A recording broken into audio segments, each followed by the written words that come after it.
আমরা কথা তো শুনেছি, কাজও দেখেছি, বাট একটা বড় ধরনের একটা অভিযান দেখতে চাই। আবার আমরা সুবহানাল্লাহ, আলহামদুলিল্লাহ বা ঈদ মোবারক বলতে চাই। এটা মেইন কারণ হচ্ছে কি, ইন্না লিল্লাহি ওয়া ইন্না ইলাইহি রাজিউন। আওয়ামী লীগের সভাপতি সাবেক প্রধানমন্ত্রী শেখ হাসিনা কিছুক্ষণ আগে মারা গেছেন। এখন ব্রেকিং নিউজ হচ্ছে, কোন অনলাইনে ইতিমধ্যে এসেছে যে হার্ট অ্যাটাক করেছেন প্রধানমন্ত্রী শেখ হাসিনা, আর এই মুহূর্তে তিনি এমন কিছু হতেও পারে, এটা সবার ধারণা। তবে এই জিনিসটা যদি এই মুহূর্তে হয়ও, এটা আপনারা আমার জানার সুযোগ নাই। তার দাফনের প্রস্তুতি নেওয়া হচ্ছে, সেখানে অনেক মানুষের উপস্থিতি ছিল। মানে যত দ্রুত সম্ভব রিপাবলিকান পার্টি এবং ডেমোক্রেটিক পার্টির মতো দুইটা পরিবার মুক্ত, রাজতন্ত্র মুক্ত, ডাইনাস্টি মুক্ত, ভাইরাস মুক্ত, ক্যান্সার মুক্ত, জঘন্য মুক্ত, দানব মুক্ত দুইটা দল গঠন করার জন্য এখন থেকে প্রক্রিয়া শুরু করতে হবে। না হয় প্রতিদিনের এই জঞ্জাল আপনি মোকাবেলা করতে পারবেন না। দুইটা কারণে পারবেন না। নাম্বার ওয়ান, আপনি লাঠি দিয়ে পিঠাইতে কেন চান না? আপনি কেন রাবার বুলেট ছাড়ছেন না জানেন? এর অন্যতম কারণ হচ্ছে সরকার চায় না যে কোনো রকম তাদের গায়ে কালি লাগুক। কিন্তু এইটা তো বাংলাদেশ, এই বাংলাদেশের লাঠি ছাড়া যে চলে না, এটা আপনি জানেন। যে নতুন যে রাজনৈতিক দলটা হতে যাচ্ছে, এটা সরকারের মানে এই অন্তর্বর্তীকালীন সরকারের আনুকূল্যেই হতে যাচ্ছে। মানে অন্তর্বর্তীকালীন সরকার হয়তো এই ধরনের একটা রাজনৈতিক দল চায়। দর্শক, একটি গুরুত্বপূর্ণ খবর।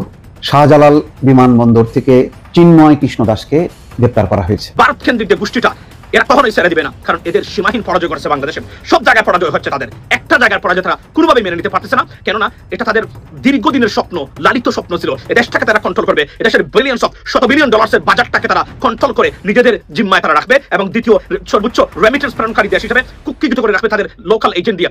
ভারতবর্ষের যেখানে যেখানে পুরনো মসজিদ বা ঈদগাহ আছে, সেগুলি ভেঙে আবার মন্দির নির্মাণই বিজেপি বা আরএসএস এর একমাত্র উদ্দেশ্য। আসসালামু আলাইকুম প্রিয় দর্শক শ্রোতা, নতুন একটি নিউজ ভিডিওতে জানাচ্ছি আপনাদের স্বাগতম।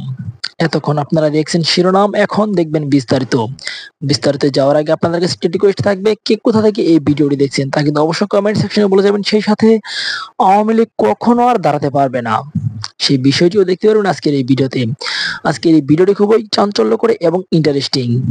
সামনে যদি নির্বাচন দেওয়া হয়, কত বছর পরে নির্বাচন দেওয়া হবে, কে জয়লাভ করতে পারে, কে কে নির্বাচনে অংশগ্রহণ করবে, সেই বিষয়টি আলোচনা করেছি। আশা রাখবো সম্পূর্ণ ভিডিওটি দেখবেন। বেশি কথা না বাড়িয়ে বিস্তারিত ভিডিওতে যাবো, তার আগে একটা রিকোয়েস্ট, যারা এখন এই চ্যানেল সাবস্ক্রাইব করে রাখেনি দ্রুত চ্যানেল সাবস্ক্রাইব করে দেবেন। চলুন তাহলে এই ভিডিওতে একটি লাইক করে বিস্তারিত ভিডিওগুলো মোবাইলের স্ক্রিন থেকে ধারাবাহিকভাবে দেখে আসি। এই সরকার যদি ফেল করে, ভয়ঙ্কর আপনার এই ব্যর্থতা বা ফেলিওর আমাদের সামনে আছে। ওয়াই? বারবার আমরা বলছি যে ভারত কেন্দ্রিক যে গোষ্ঠীটা, এরা কখনোই ছেড়ে দিবে না, কারণ এদের সীমাহীন পরাজয় করেছে বাংলাদেশে। সব জায়গায় পরাজয় হচ্ছে তাদের, একটা জায়গার পরাজয় তারা কোনোভাবেই মেনে নিতে পারতেছে না। কেননা এটা তাদের দীর্ঘদিনের স্বপ্ন, লালিত স্বপ্ন ছিল। এ দেশটাকে তারা কন্ট্রোল করবে, এদেশের শত বিলিয়ন ডলার্সের বাজারটাকে তারা কন্ট্রোল করে নিজেদের জিম্মায় তারা রাখবে, এবং দ্বিতীয় সর্বোচ্চ রেমিটেন্স প্রেরণকারী দেশ হিসেবে কুক্ষিগত করে রাখবে তাদের লোকাল এজেন্ট দিয়ে। এবং এটা সীমাহীন ব্যর্থতা। মনে রাখবেন, তারা মালদ্বীপ ছেড়ে এসেছে, nothing happened to them, they didn't retaliate to that, right? Nepal ছেড়ে এসেছে, নাথিং হ্যাপেন্ড টু দেম। শ্রীলঙ্কাতে বাড়ি খেয়েছেন, নাথিং হ্যাপেন্ড টু দেম। প্রত্যেকটা জায়গাতে তারা আপনার বাড়ি খেয়েছেন, কোনো কিছু হয় নাই। কিন্তু বাংলাদেশের বাড়িটা, ওয়াই?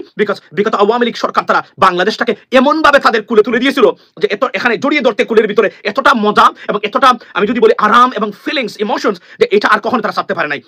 কয়েকটা দিক আমি বলছিলাম যে ভারতকে যদি আমরা ট্যাকল করতে পারি, Bangladesh will be most prosperous and happy and successful country on this planet.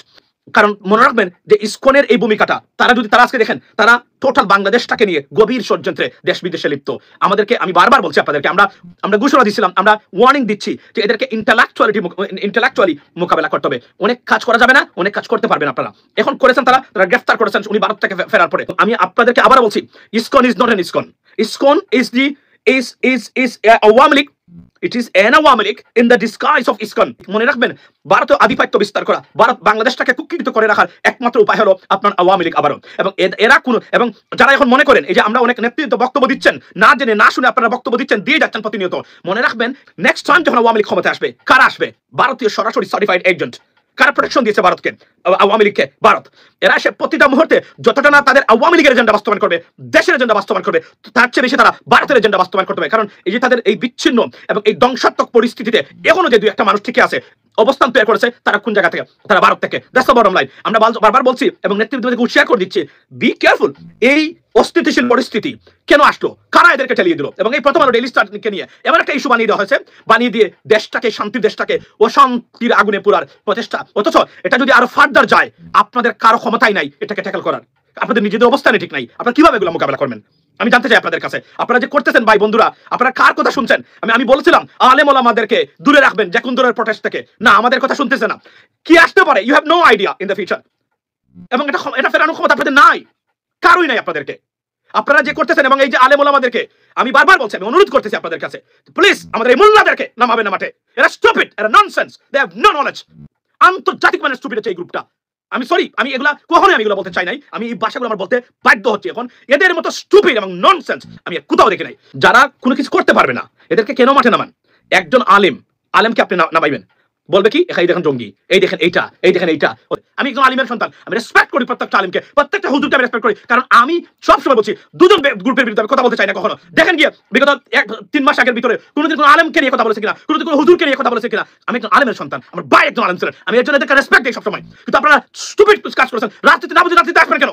কেন আসবেন রাজনীতিতে? আপনারা রাজনীতি বুঝেন না, রাজনীতি থেকে সরে থাকুন। মানে যত দ্রুত সম্ভব রিপাবলিকান পার্টি এবং ডেমোক্রেটিক পার্টির মতো দুইটা পরিবার মুক্ত, রাজতন্ত্র মুক্ত, ডাইনেস্টি মুক্ত, ভাইরাস মুক্ত, ক্যান্সার মুক্ত, জঘন্য মুক্ত, দানব মুক্ত দুইটা দল গঠন করার জন্য এখন থেকে প্রক্রিয়া শুরু করতে হবে। No time to waste, no sir, do not wait any more, right now is the time, time is now, when is the time is now. কোনো সময় নষ্ট করা যাবে না। জেনজিকে বলছি, আমি জেনজিকে অনুরোধ করব, জেনজিকে আমি গাইড করব, জেনজিকে আমি রাস্তায় নামতে বলতে যে আপনারা as soon as possible আমেরিকার মতো পরিবারতন্ত্র মুক্ত, ভাইরাস মুক্ত, সাইকোপ্যাথ মুক্ত, রাজতন্ত্র মুক্ত, রাজার দল, রাজার পার্টি মুক্ত একটি গণতান্ত্রিক দল দুইটা গঠন করেন, যেখানে রাজা রানী থাকবে না, কোনো কিং কুইন থাকবে না। মানুষ জানে না, মানুষ নট সো এডুকেটেড।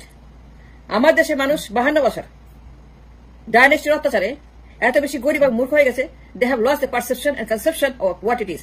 তারা জানি না তাদের নাম কি, তাদের পরিচয় কি, তার ঠিকানা কি। দে ফরগট তার নাগরিকত্ব, তার যে নাগরিক সেটি তারা জানে না। They forgot they exist, their existence is question, they don't think they exist.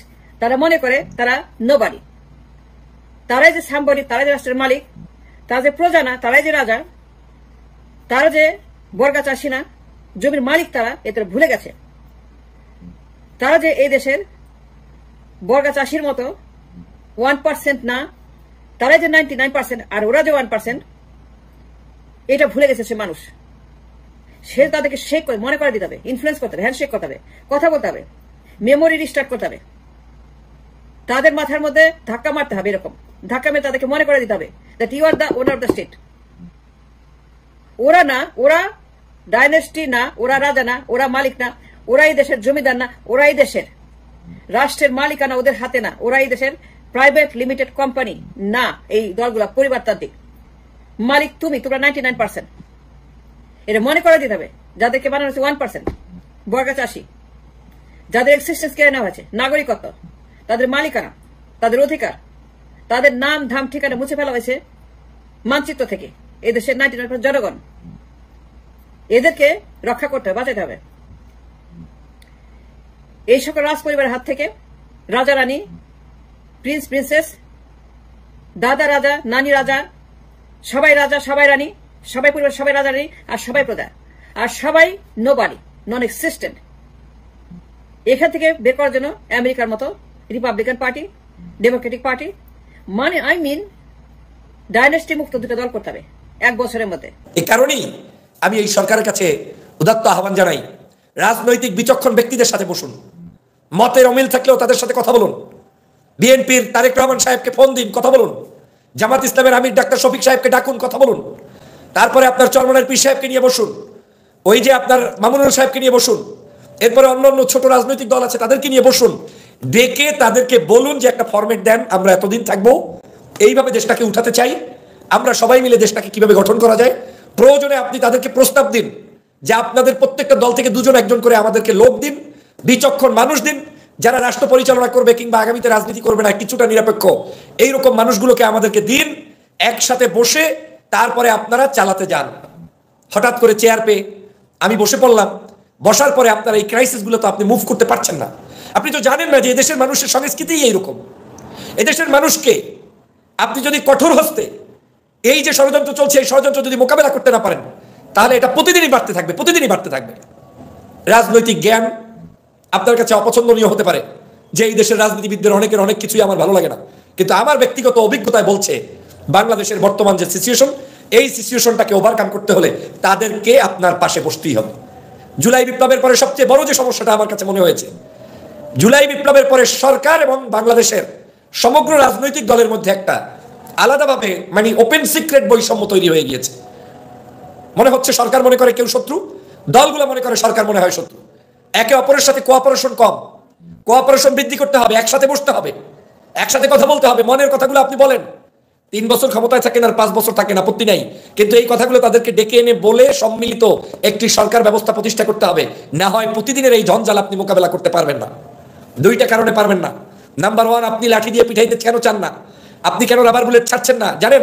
এর অন্যতম কারণ হচ্ছে সরকার চায় না যে কোনো রকম তাদের গায়ে কালি লাগুক। কিন্তু এইটা তো বাংলাদেশ, এই বাংলাদেশের লাঠি ছাড়া যে চলে না এটা আপনি জানেন। এটা বাংলাদেশ, এই বাংলাদেশে কঠোর হওয়া ছাড়া 2টা মুহূর্ত থাকা যায় না। কঠিন থেকে কঠিন হতে হবে, ওদেরকে চরমভাবে শিক্ষা দিয়ে দিতে হবে। আওয়ামী লীগের দালালগুলো প্রতিটা মুহূর্ত আপনাকে যন্ত্রণা দিয়ে চলছে। ওরা যে কোনো মূল্যে এই রাষ্ট্রের ক্ষতি করবে। ওরা একদিন আসবে আপনার কাছে এই দাবি নিয়ে সেই দাবি নিয়ে, এখন আসছে লোন দেবে। কত বড় মিথ্যুক, বানোয়াট, ধান্দাবাজ, দালাল এবং অসভ্য এই দলটাকে আপনারা এখনো চিনতে পারেন নাই। আমি সে কারণে বারবার বলি, পীড়িতের মহাসাগরে ডুবে যাবেন না। এখন পর্যন্ত বাংলাদেশের কিছুই হয় নাই, শুধুমাত্র শেখ হাসিনা বিদায় হয়েছে। এই বিদায় হওয়াটার মধ্য দিয়ে এই দেশটা সুন্দরভাবে চলবে না। এই বিদায়টার পরে আপনার কাজ হচ্ছে বাকি কাজগুলো রিফর্ম করা। আমরা ছাত্র জনতার বিপ্লবকে ধারণ করার জন্য আমাদের ঐক্যবদ্ধ হতে হবে, এই জাতিকে ঐক্যবদ্ধ করতে হবে, ছাত্রদেরকেও এগিয়ে আসতে হবে। এই যে কথায় কথায় ভাঙচুর, কথায় কথায় কলেজে যাওয়া, কথায় কথায় বিভিন্ন জায়গায় বিভিন্ন ধরনের সন্ত্রাসী কর্মকাণ্ড করা, এগুলো বাংলাদেশের জন্য মোটেও ভালো কিছু আনবে না, কখনোই এটা ভালো কিছু করবে না। যারা মনে মনে ভাবছেন আমার দাবি আমি পালন করতে গিয়ে এর বিকল্প কিছু নাই, না, এটা আপনার এই মুহূর্তের দাবি হতে পারে না। আপনি যদি দেশকে ভালোবেসে থাকেন, আপনি যদি হাসিনা বিরোধী বাংলাদেশের শক্তিকে এস্টাবলিশ করতে চান, আপনি যদি শেখ হাসিনার সকল ষড়যন্ত্র থেকে দেশকে বাঁচাতে চান, তাহলে সবার আগে আপনার কাজ হচ্ছে ধৈর্য ধারণ করতে হবে। ধৈর্য ধারণ করতে হবে। সবকিছুতে আমরা অতিরিক্ত রিয়্যাক্ট করে ফেলছি। আমরা ধৈর্যই নাই। আমাদের কেন জানি মনে হচ্ছে যে আমরা প্রতিটা মুহূর্ত অস্থির হয়ে যাচ্ছি। এই অস্থিরতা বাংলাদেশের স্বাধীনতা, সার্বভৌমত্বকে ধ্বংস করে দিচ্ছে। এত অস্থির কোথায় ছিলেন 16টি বছর? 16 বছরের নৈরাজ্য, 16 বছরের হত্যা, নির্যাতন, গুম, খুন, মানুষ টাটু শব্দ করতে পারতো না, প্রত্যেকটা ঘর থেকে কান্নার আওয়াজ শুনতো জনগণ। আজ সেই অস্থিরতা, সেই সময় আমরা চুপ থাকতে পেরেছি। আর আজকের বাংলাদেশ কত সুন্দর, সেই সময় আমরা সবকিছু নিয়ে ঝাঁপিয়ে পড়ছি। এটা হতে পারে না। আমি মনে করি বাংলাদেশের ভালো উদ্দেশ্যেও কোনো আন্দোলন এই মুহূর্তে করা উচিত নয়, কারণ এই ইস্যুগুলোকে তারা এখন কিনে নিবে, তারা এই ফাঁকে ঢুকে পড়বে। আপনার কাছে মনে হতে পারে বিশাল একটা মসজিদ নির্মাণ করা ভালো কাজ, কিন্তু এখন যদি ওই মসজিদ নির্মাণ করার জন্য নতুন একটা মিছিল নিয়ে নামেন, ওই মিছিলটাও আওয়ামী লীগ ওইখানে ষড়যন্ত্রবাদ শয়তান ঢুকিয়ে দিবে যে তোরা ওই মসজিদের জন্য সুতায় মিছিলের মধ্যে ঢুকে গিয়ে যে কোনোভাবে একটা মানুষকে পারলে মার, অথবা যে কোনো একটা সিন ক্রিয়েট কর, যাতে আমরা আগামীতে ভালো কিছু করতে পারি। এই হচ্ছে আওয়ামী লীগ। সে কারণে দূরদর্শী নেতা হতে হবে, দূরদর্শী চিন্তা করতে হবে। আমাদের প্রত্যেকের স্বদেশপ্রেমে জাগ্রত হতে হবে। যারা এই ষড়যন্ত্র করছে সবগুলোকে ডান্ডার বাড়ি দিয়ে সোজা করে দিতে হবে। যমুনা টেলিভিশনের খবরটা পেয়েছেন কিনা? আসলে পরিস্থিতিটা এমন যে ঘটনা সত্য নাকি মিথ্যা, মানুষ ডিভাইডেশনে পড়ে গেছে। আজকে আমার এই নিউজের মধ্যে বেশ কয়েকটা জিনিস আমি ক্লিয়ার করবো, যেগুলো গতকালকে থেকে সোশ্যাল মিডিয়াতে একের পর এক আসছে। প্রথম যে চাঞ্চল্যকর তথ্য, একটা ভয় কাজ করছে, কি থেকে কি হয়ে যায়, একটা মানসিক চাপ যাচ্ছে। তো সেই চাপ থেকে আসলেই এমন ঘটনা ঘটতেই পারে, এটাই মানুষ বিশ্বাস করে। যমুনা টেলিভিশন তাদের একটা কিউ কার্ড, হচ্ছে তাদের যে লগো, সেই লগো সম্বলিত একটা পোস্ট খুবই ভাইরাল, যে হার্ট অ্যাটাক করেছেন প্রধানমন্ত্রী শেখ হাসিনা, আর এই মুহূর্তে তিনি চিকিৎসাধীন আছেন। রাতারাতি ভাইরাল এই বিষয়টা। তো মানুষ কেন এটারে খাচ্ছে? কারণ এমন কিছু হতেও পারে, এটা সবার ধারণা। তবে এই জিনিসটা যদি এই মুহূর্তে হয়ও, এটা আপনার আমার জানার সুযোগ নাই। এখন প্রশ্ন হচ্ছে যে পোস্টটা ভাইরাল হয়েছে, এটা কি সঠিক কিনা? আমি যমুনা টেলিভিশনের গতকালকে তাদের প্রত্যেকটা পোস্ট ঘাটাঘাটি করলাম, আমি কোথাও আসলে দেখি নাই। দেখতে গিয়ে একটা জিনিস পাইলাম কি, যমুনা টেলিভিশন একটা জিডি করছে যে তাদের কিউ কার্ড বা তাদের যে লগোটোগো আছে, এগুলাকে ব্যবহার করে কোনো একটা মহল নানান ধরনের গুজব ছড়াচ্ছে। তার মানে শেখ হাসিনা তিনি স্ট্রোক করেন নাই। শাহী জামা মসজিদের তলায় মন্দির রয়েছে, এই দাবি তুলে আরএসএস যে মামলা করেছে, তার জরিপ করতে আসার সময় যে অশান্তি তৈরি হলো, তাতে গুলি চালনায় 3 জনের মৃত্যু হলো। এখন আমাদের এটা বুঝতে হবে যে বিজেপি বা আরএসএস চায় না ভারতবর্ষে আদৌ কোনো মসজিদ থাকুক। তারা মুসলমানদের দ্বিতীয় শ্রেণীর নাগরিকে পরিণত করতে চায়।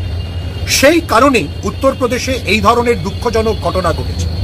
ভারতবর্ষের যেখানে যেখানে পুরনো মসজিদ বা ঈদগাহ আছে, সেগুলি ভেঙে আবার মন্দির নির্মাণই বিজেপি বা আরএসএস এর একমাত্র উদ্দেশ্য। এইটা খুব পরিষ্কার করে ভারতবর্ষে যারা ধর্মনিরপেক্ষতায় বিশ্বাস করে তাদের সবাইকে বুঝতে হবে। আমাদের মনে রাখতে হবে যে যোগী আদিত্যনাথ, যিনি উত্তরপ্রদেশের মুখ্যমন্ত্রী, তিনি মহারাষ্ট্রে গিয়ে মথুরায় নতুন মন্দির গড়ার ডাক দিয়েছেন। তার মানে মথুরার ঈদগাহ ভেঙে আবার মন্দির গড়ার তিনি ডাক দিচ্ছেন। আমরা জানি বিশ্বনাথ মন্দিরের পাশে জ্ঞানব্যাপী মসজিদ নিয়ে কি টানাপোড়েন চলছে। এবার উত্তরপ্রদেশের সাম্ভালে এইটা ঘটল। শাহী জামা মসজিদের তলায় মন্দির রয়েছে এই দাবি তুলে আরএসএস যে মামলা করেছে, তার জরিপ করতে আসার সময় যে অশান্তি তৈরি হলো, তাতে গুলিচালনায় 3 জনের মৃত্যু হলো। অত্যন্ত দুঃখজনক ঘটনা, কিন্তু কেন এটা ঘটলো সেটা বুঝতে হবে। যেটা প্রথমে বলেছিলাম, আবার সেটা মনে করিয়ে দিই। আরএসএস বা বিজেপি চায় না যে ভারতবর্ষে মুসলিমদের কোনো মসজিদ থাকুক, তাদের কোনো ধর্মাচরণের অধিকার থাকুক। তারা চায় না ভারতবর্ষে মুসলমানরা মাথা উঁচু করে বাঁচুক। তারা মুসলমানদের দ্বিতীয় শ্রেণীর নাগরিক হিসেবে দেখতে চায়। সেই জন্যেই যেখানে যেখানে পুরনো মসজিদ আছে সেখানে সেখানে তারা তলায় মন্দির রয়েছে বলে দাবি করছে। এর আগে আমরা তাজমহলের ক্ষেত্রে শুনেছি, আমরা একই জিনিস কুতুব মিনারের ক্ষেত্রে শুনেছি। যদি এখনো আমরা বুঝতে না পারি তাহলে আমাদের ধরে নিতে হবে যে আমরা বোকা অথবা মূর্খ। আবারও বলছি, ভারতবর্ষের মুসলিমদের সিদ্ধান্ত নিতে হবে কিভাবে তারা আইনসঙ্গতভাবে বিজেপি বা আরএসএস এর এই চক্রান্তের প্রতিবাদ করবে, কিভাবে আন্তর্জাতিক মঞ্চে ভারতবর্ষের এই হিন্দু উগ্রতাবাদের কথাকে তুলে ধরবে। কারণ এই বিজেপি বা আরএসএস এর ঘনিষ্ঠ ব্যবসায়ীরা এরপর কাতার বা সৌদি আরবে গিয়ে টাকা চায়। ভুলে যাবেন না, যখন গতকাল এই ভয়াবহ ঘটনা চলছে, 3 জন মুসলিম যুবককে গুলি করে মেরে দেওয়া হয়েছে, সেই সময় স্বরাষ্ট্রমন্ত্রী অমিত শাহর ছেলে জয় শাহ সৌদি আরবের রিয়াদে বসে আইপিএল এর নিলাম সংগঠিত করছিলেন। তো একদিকে আপনি মুসলমানদের ভারতবর্ষে দ্বিতীয় শ্রেণীর নাগরিক করবেন, তাদের মারবেন, তাদের ধর্মাচরণের অধিকারকে কেড়ে নেবেন, তাদের মসজিদকে ভেঙে গুড়িয়ে দেবেন, আর অন্য পাশে আপনি সৌদি আরব বা কাতারে গিয়ে তাদের কাছ থেকে অর্থ সাহায্য নেবেন। এই দ্বিচারিতা বিজেপি বা আরএসএস এর কতদিন আমরা সহ্য করব? আবারও রিপিট করছি যে বিজেপি শুধু বাবরি ধ্বংস হয়ে সেখানে রাম মন্দির হয়েছে এখানে থামবে না। আমাদের সংবিধান বা আইনগত বিষয়টি বুঝতে হবে। যখন বাবরি বিতর্ক শুরু হয় তখন নরসিমহা রাওয়ের সরকার 1992 প্লেসেস অফ ওয়ারশিপ অ্যাক্ট পাশ করেছিল। সেই আইন অনুযায়ী ঠিক হয়েছিল একমাত্র বাবরি নিয়ে সুপ্রিম কোর্টে মামলা চলবে বা সিদ্ধান্ত হবে। কিন্তু ভারতবর্ষের বাকি যে সব জায়গায় যে ধর্মস্থান রয়েছে, যেখানে মসজিদ রয়েছে, যেখানে চার্চ রয়েছে, যেখানে মন্দির রয়েছে, 1947-এর 15ই আগস্ট যেখানে যে জায়গায় যে মন্দির, মসজিদ বা গির্জা ছিল তাকে সেইভাবে রাখতে হবে। কিন্তু এখন বিজেপি, আরএসএস, বিশ্ব হিন্দু পরিষদ দাবি তুলছে যে ওই 1992 প্লেসেস অফ ওয়ারশিপ অ্যাক্ট তারা মানে না। অর্থাৎ 1947-এর 15ই আগস্ট ভারতবর্ষের যেখানে যা মন্দির, মসজিদ, গির্জা ছিল সেগুলো তারা মানবে না। তারা মসজিদ বা গির্জা ভেঙে তারা সেখানে মন্দির প্রতিষ্ঠা করবে, কারণ তারা ভারতবর্ষে হিন্দু রাজ্যের স্বপ্ন দেখতে চায়। লোকসভা নির্বাচনে বিজেপির বিজয় রাত আটকে দেওয়ার পর তারা 6 মাস চুপ করে বসেছিল। যেদিনই মহারাষ্ট্রের ফলাফল এলো এবং যেদিনই উত্তরপ্রদেশের 9টি বিধানসভার মধ্যে অধিকাংশই বিজেপি জিতলো, তার পরের দিনই যোগী আদিত্যনাথ প্রশাসনের নাক দাঁত বেরিয়ে পড়ল। ভুলে যাবেন না, আবার যেটা বলেছি, যোগী আদিত্যনাথ মথুরায় ঈদগাহ ভেঙে মন্দির নির্মাণের দাবি ইতিমধ্যে। মাস্টার প্ল্যানটা মোটামুটি সফল ধরাই যায়। আজকের দিনে যে সিদ্ধান্ত সামনে এসেছে, আমি ক্ষুদ্র মানুষ, অন্তর্বর্তী সরকার গঠনের পর যখন উপদেষ্টা পরিষদ তৈরি হলো তখন একটা সারপ্রাইজ দেখলাম যে সার্জিস নেই, হাসনাত আব্দুল্লাহ নেই। সাথে সাথে একটা ভিডিও করেছিলাম, চ্যানেলে এখনও আছে, যে এটা একটা মাস্টার প্ল্যান। কারণ সমন্বয়করা ফিউচারে রাজনীতি করবেন, রাজনৈতিক দল তৈরি করবেন, আর সেই দলটা ভিন্ন একটা আঙ্গিকে তৈরি হবে।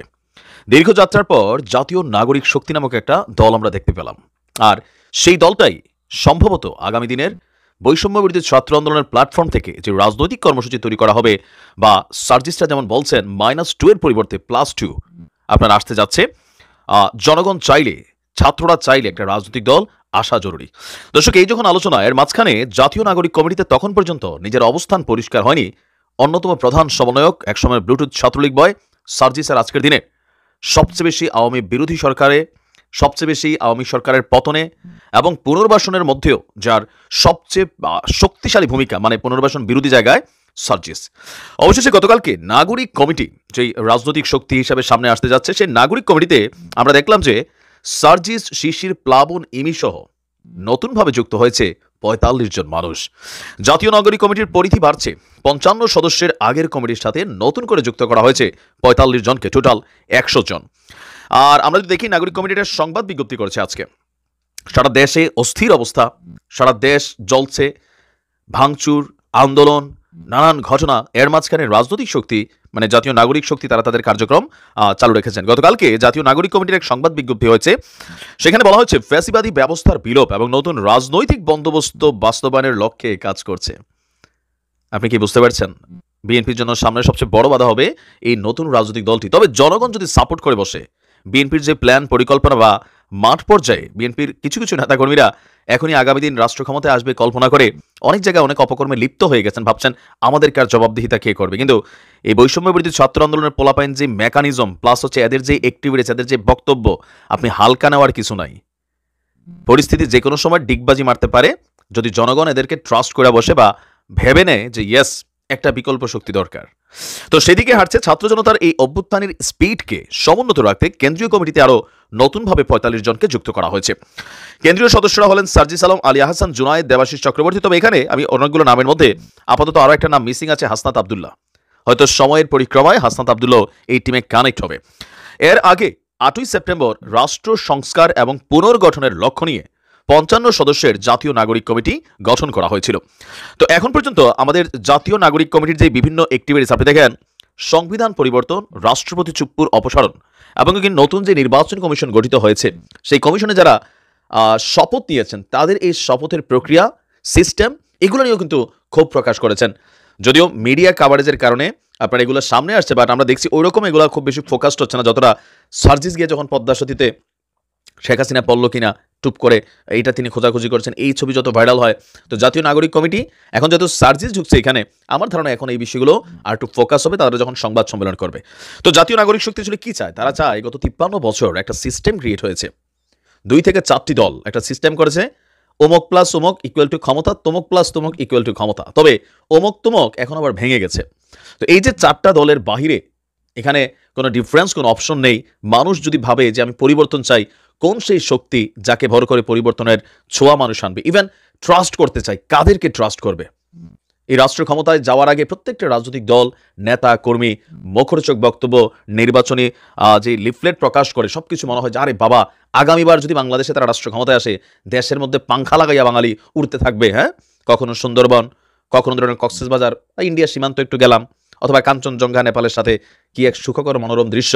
কিন্তু প্র্যাকটিক্যালি হচ্ছে এই দৃশ্যটা শুধুমাত্র ওই দলগুলোর তেগি নেতা কর্মীদের কপালেও জোটে না, যেগুলো লুটপাট, যেগুলো বাটপার, যেগুলো হাইব্রিড। 2টা দলের মধ্যেই এর আসমানি উড়ে, রাতারাতি কোটি কোটি টাকা বানায়, বিদেশে সম্পদ কামায়। আবার যখন রাষ্ট্র ক্ষমতায় থাকে না, এত বছর বিএনপি নেতাকর্মী যেমন পলাইছিল, দেশের বাইরে একটা বড় অংশ চলে গেছে আওয়ামী লীগের মতন, এখন আবার আওয়ামী লীগ গেছে, আবার বিএনপির পুনর্বাসন হচ্ছে, আবার কখনো আওয়ামী লীগের পুনর্বাসন হবে। এই খেলা কিন্তু জাতি দেখছে।